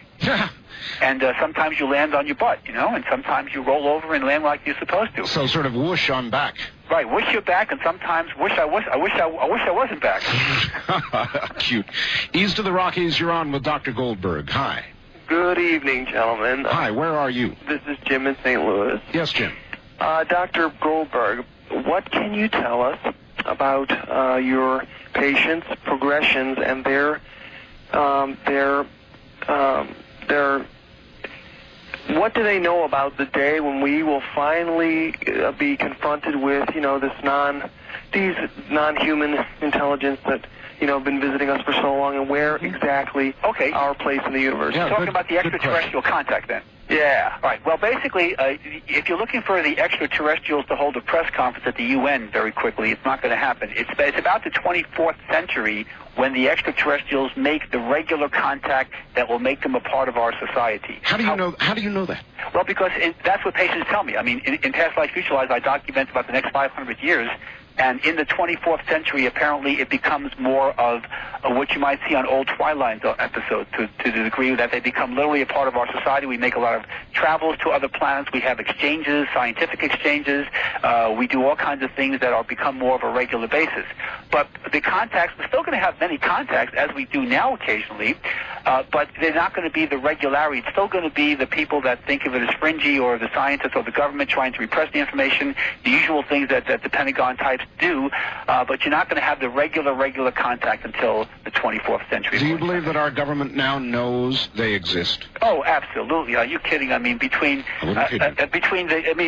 the incidents in New Mexico don't scare people, or in Area 51, or the government cover-ups and the Roswell incident, and I mean, this is it almost makes me ashamed to be an American. And I'm very patriotic. I work with people who retired from the government, of course. I don't work with active agents, but I work with people who've been involved in it. Let me tell you something. The government has so many things that they could tell and will not, because they're afraid of a panic, which I think right now is about non-existent. Well, I'll give you this, Doctor. If our government was able to keep secret the fact that they fed radiation in milk to 6-year-old children, they could certainly keep the others secret. Oh, surely. Or they could always simply, what they've done is they could simply just do what they did. I'll tell you one thing, the government was very bright. I mean, I'm not very ethical, but very bright. What they did was they fed the news releases to the media and encouraged Hollywood with the 50s movies, the old Space Brothers routine, because they figured the more they make fun of it via Hollywood, the more money is made off of it, the less people are going to take it seriously. And in fact, they were correct. Now, of course, they lost, because now there's so much evidence cropping up, and Linda Howe's reports and others, and the idea of things surfacing in people's experiences. When you have ex-presidents who talk about their UFO experiences, what do you do now? Did you say it was all swamp gas in Atlanta? I mean, you can't keep the old scams going anymore. So now people are getting a lot more sophisticated, and there are simply too many cases and too much evidence piling up. But again, apparently our society isn't ready for it. You sound a lot more sure these days to me of this sort of thing than you were when I first began interviewing you long ago, Doctor. Is that true? Well, I mean, it's only been a couple of years, a year and a half or so, but I'm just starting to see, as far as, I mean, I don't have any doubt. I've never doubted out of the extraterrestrial contact, if you will, because of my work going back over 20 years, and I have cases of extraterrestrial contact going back about 17 or 18 years ago.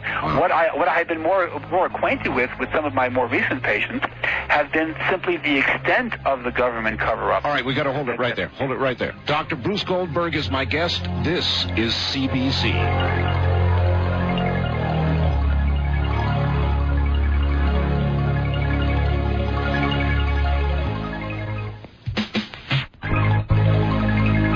This hour of Art Bell was recorded for rebroadcast at this time. Please do not call.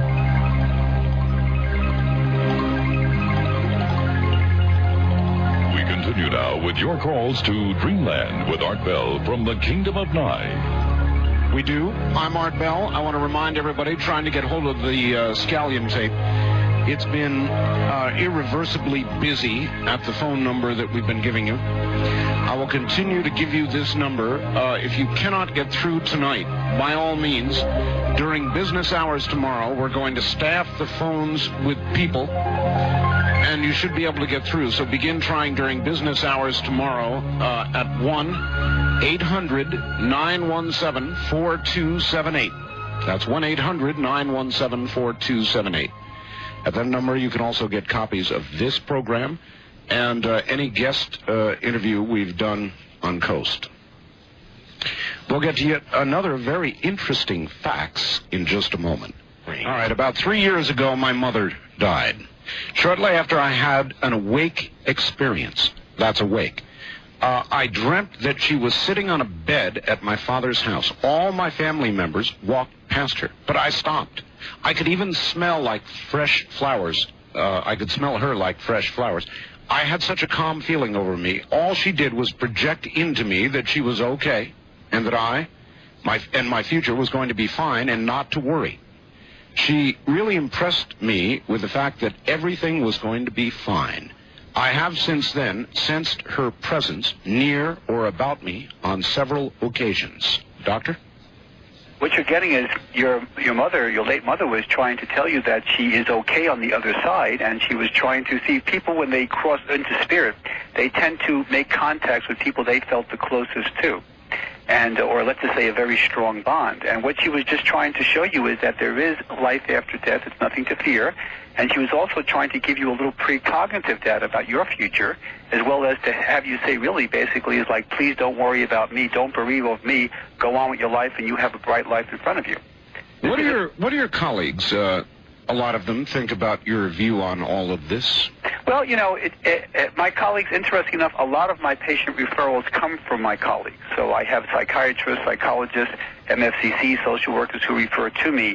The ones that may not agree with me or don't have my experience and deal with more conventional methods, if you will, they know me well enough to know that they may not agree with me, but they don't doubt my psychological stability or my approach towards it. They just may not agree with me, just like they have a First Amendment right and a right to have a different opinion. There is, however, a lot more building respect for people now in your field than there used to be, isn't there? Oh, sure. Well, you have you have people like Ray Moody and John Mack who are physicians. Oh, yes. You have myself. You have Kenneth Ring, a psychologist at the University of Connecticut. You have people, the Elizabeth Kubler-Rosses, and you have many people with real degrees and a lot to lose. See, we have a lot to lose if we're doing something strange. With all due respect to people like the Shirley MacLaines or other actresses who write books, they don't really have a tremendous amount to lose when it comes to licenses and the practices and things like that, whereas we as professionals do. More importantly, what's really important on my level here, I feel, is not just my own credibility and my colleagues, which is very high, thank goodness, but more importantly, the scientific backup of what we're dealing with is very important. In the field of psychotherapy, I was at a psychology meeting, and one of my colleagues who was very conventional, very, very conservative, and very anti what I do, he says, I don't really like what you do, and I don't believe it. And I said, well, you're entitled to your opinion, but, you must understand that out of all the 250-plus divisions of the American Psychological Association, the only division that's backed by a hard science is this field. Quantum physics, as hard as it is for people to understand, is a hard science, and that's what demonstrates the space-time continuum, the parallel universes, and all aspects of going back and forward in time. Yes, but Doctor, there was a day not very long ago when somebody like you would have been professionally burned at the stake. Oh, sure. Sure, that would have been about 30 or 40 years ago. That's right. Not that long ago, really. Not that long ago. Well, but basically, you're right. That's why cases like the Bridie Murphy case, when it came out in '56, with Maury Bernstein, of course, he was a businessman, but there were people who were around that, who were doing that, medical people who were trying to, like, being right into the corner when that case came out because they didn't want to be associated with it. But now, of course, things have changed. There is a field, just to show you the scientific credentials here, not only does the American Psychological Association have Code 270, which is parapsychology, but the most respected organization in the world for science has got to be the American Association for the Advancement of Science in Washington, D.C. Yes. And guess what? December 1969, over 25 years ago, they inducted into their brethren the field of parapsychology. It's been there. It's not been removed. It's respected. Duke University goes back to the early 1920s with its research. It is a hard science, mathematically based. In fact, it's more solid. Most of psychology, if you will, or therapy, is really in the same category as astrology as far as being a pseudoscience. All right, we've got a lot of calls. West of the Rockies, you're on the air with Dr. Goldberg. Hi. Hi. Where are you? San Diego. All right. Okay. Yes. Hi, Wes. Excuse me? How you doing, Wes? Is your name Wes? No. Oh, I'm sorry. Okay, good. Well, what's your question? In your words, how would you define God? Well, God is really the energy level that is really perfect, and we are striving to do that. We have a remnant of the God's energy. I describe God as an energy force, not as a man with a beard and a white cane. But the energy force that we have that represents our higher self or superconscious mind is actually a remnant of the God energy that we came from and will eventually go back to. So you see, this is very compatible with with just about every religious system I've ever studied. The only difference is the names and mechanism are changed to protect the innocent. But basically, God is nothing but the perfect energy that you will eventually reunite with, and actually have nightly reunitings with them, because when you go into your dream level, you do access your higher self, whether you know it or not. But why do we leave him to begin with? Why do we need it, you mean? No, why do we leave him to begin with? Well, I mean, the reason is very simply, I described before about the extraterrestrial concept, about the idea of these light people playing around with human bodies. Unfortunately, human nature, being what it is, has a tendency to kind of like do things that it's not supposed to do. And if you look around with the pollution of the environment and all kinds of medical things and using drugs, abusing drugs, we simply have a tendency to kind of like go astray. All right, put another way, a short way, free will. Free will is or the defense mechanisms, as we say therapeutically, is the reason why we are in the, as they used to say in Laurel and Hardy, what another fine mess you've gotten me into. There you go. East of the Rockies, you're on the air with Dr. Goldberg. Hi. Hi, Art. Hi, turn your radio off. Okay. Where are you calling from? Granite City, Illinois. Excellent. I have a question. I've had this same dream, I guess, for about 8 years. I have it once a year. Mm-hmm. And it's this house that I go into, and it's got like 3 levels. Well, I guess probably for about 5 years the house is always real dark. There's no electricity.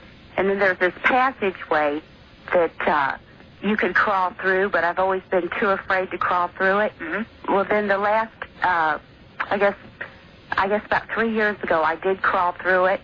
Well, there's always someone with me. Yeah.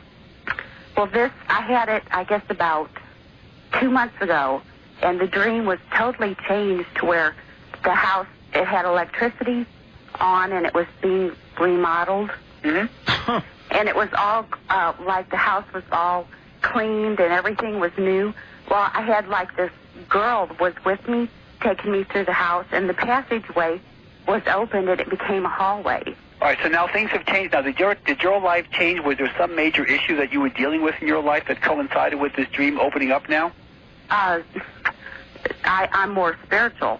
Well, that could be part of it, because you see, when you have a repeated dream, even if it's annual, I don't know whether it was the same time of the year that you got this dream, but this means that you're not getting something and your higher self is trying to communicate with you. If you become more spiritual and become more, which is the point of being on the earth plane anyway, if you do that, now you're starting to get it. And if you get it, your dream now opens up just like the house becomes lit. And just because now you become more aware and enlightened, if you will, that's what you're doing in your life right now with the spiritual acclamation that you're making. So basically what you're doing is you got it, as they used to say. All right, very good. I have an annual nightmare, Doctor. It occurs right around April 15th every year. You and Leona Helmsley have the same nightmare. On the wild card line, you're on the air with Dr. Bruce Goldberg. Hi, how you doing? This is Mark in California. Yes, Mark. Yeah, he gave his explanation of God. What's his explanation of the devil? All right. Well, the devil really, we don't really have any evidence of a devil other than certain reports and things of theological nature. Basically, what the devil could represent is the negative thoughts people have when they read too many newspaper articles that are negative, or when they watch the 11 o'clock news too many times, or just listen to the naysayers that say the world's going to end and the sky's going to fall and all that kind of stuff. The devil really doesn't exist. The God concept does exist as perfect energy, but I'm not a believer in the demonic aspects or the devil. I've never seen it. Even the attached entities that I work with my patients, who've not been very nice to them, but they haven't made them split pea soup, and they haven't taken their soul away, and they haven't put them into some dungeon of hell for eternity. I have not seen any evidence of that. So to me, the devil is just in your mind if you allow it to be, or if you happen to watch old Flip Wilson TV shows, All right. What about talk radio, Doctor? Now, you didn't mention that, but I'll mention it. Talk radio concentrates mainly on the negative because we concentrate on the news. And if you read the news is mainly negative, and we talk about these things. Right. Well, then is it demonic? Well, I mean, I wouldn't say it's demonic. I don't think the news is trying to say take your firstborn and slit its throat, things like that. But don't forget, the people who write the news, if you reported the news, or not you, meaning specifically personally you, but if the news was presented with a more, shall we say, equal time of positivity to negativity, then I think that would affect a lot of people. There was a recent psychological study that showed that people who did not read the paper and watch the 11 o'clock news are better had off. about 35% improvement in their erotic level. I believe it.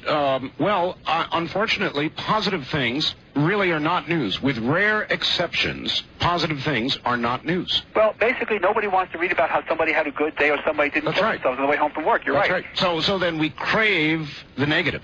Right, but then again, I guess what I'm saying is that we do crave the negative, and that, of course, represents television ratings and newspaper sales and things like that. But you see, I think it's because society has been programmed for negativity. You see, society, by definition, has literally not empowered people, but made them codependent. That's the big evil word here.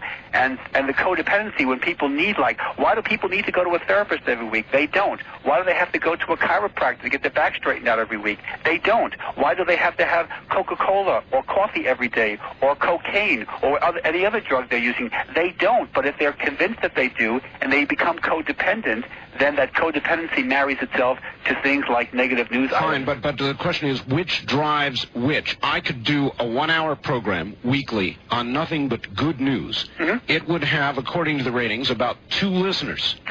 So in other words, we don't do things like that. The media does what people want. Well, but don't forget, right now we're doing a talk show. This is Dreamland. The topic and the theme for the show tonight has been very, I think, uplifting.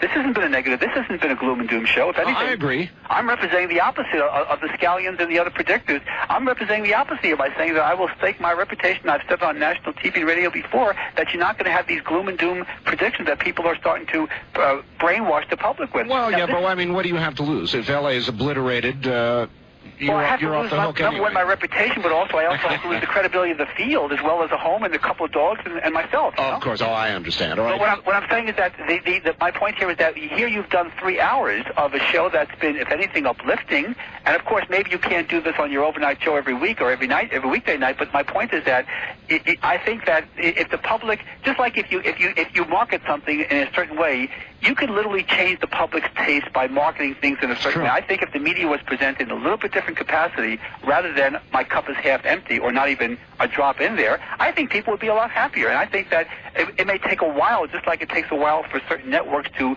beat their competition in the ratings and become the #1 network after a while. But then again, in the 70s, who ever thought that ABC would be the #1 network in the mid-70s? I mean, things can happen. All right, things happen. That's right. East of the Rockies, you're on the air with Dr. Goldberg. Hi. Good evening, Art. Good evening. Yes, Dr. Goldberg. Yes, hello. Yes, my name is Todd, and I'm calling from Mansfield, Ohio. Okay. And in talking about dreams, there was one, though, that had occurred to me, though, as a matter of fact, just this past January, though, and I've been trying to get it figured out, though, for some time. And what it is, it's not just, bits and pieces, though. To me, though, it seemed as though it was just the continuing story. Well, is this a repeated story or a segment after a segment after a segment here? Well, actually, let me go into it, though, with you. Basically, what it is all I can say, though, is it was started out with my watching a musical group perform live, though, that I knew from back in the late 60s. All right. And then it shifts to where they have finished performing, though, and one of the members comes down, and just by coincidence, I remember this person dying a few years ago anyway, or quite a few years ago. Did they die in the dream? No. Okay. But what happened was they come down and sit near where I'm sitting, though, and we get into a conversation, and I talked with this woman, though, and I asked her if she, I said, well, didn't you die, though? And she says, no, I haven't died, though. I've just been out of the spotlight for some time. All right. Well, this person is obviously trying to communicate with you, all right? Is there some sort of message that she's trying to impart upon you other than the fact that she's not dead? Well, I don't know, because the thing of it is I've never even met this person, though. That's the you haven't met this person? No, I've never met this person. And then how do you know she died then? Huh? How do you know she's dead then? Because of news reports and that, though. I mean, from what I understand, she died back in the 70s. Oh, this is a famous person, though, or a person? Mm-hmm. Okay, I follow you. All right.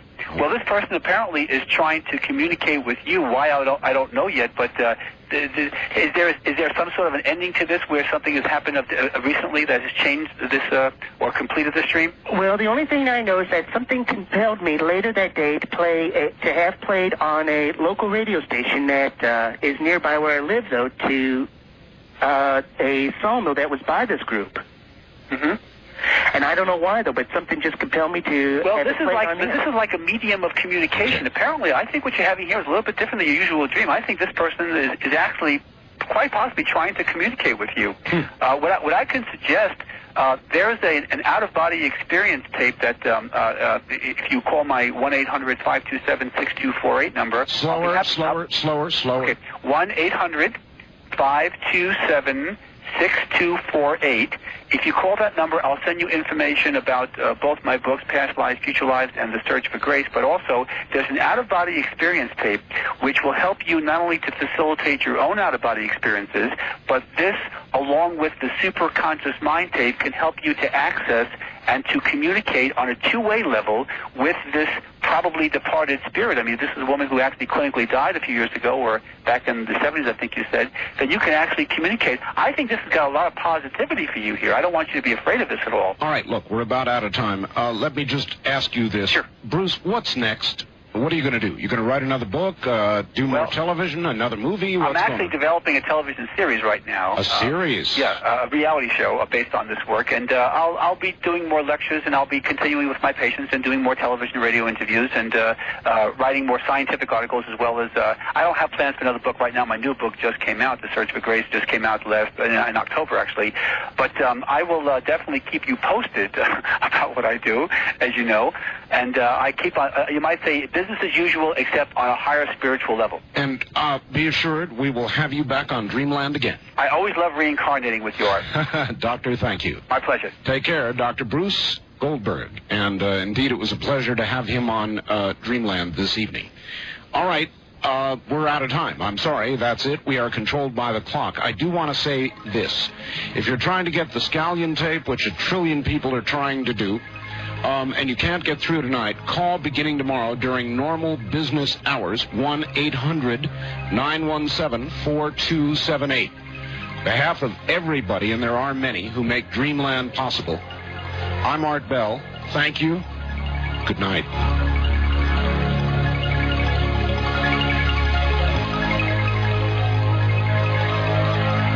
This has been Dreamland, a program dedicated to an examination of areas in the human experience not easily nor neatly put in a box.